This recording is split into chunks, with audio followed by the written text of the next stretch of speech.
राजा पूर्ण परी है हो, राजा पूर्ण परी है तोहरी कमाई माँ, ऐसन महंगाई माना।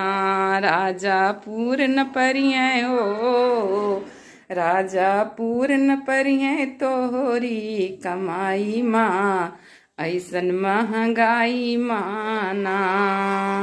जब से चला नया कानून लड़की जाने लगी स्कूल, जब से चला नया कानून लड़की जाने लगी स्कूल, पैसा खर्चा होएगा हो, पैसा खर्चा होएगा फीस की देवाई माँ, ऐसन महंगाई माना। राजा पूर्ण परी है ओ, राजा पूर्ण परी।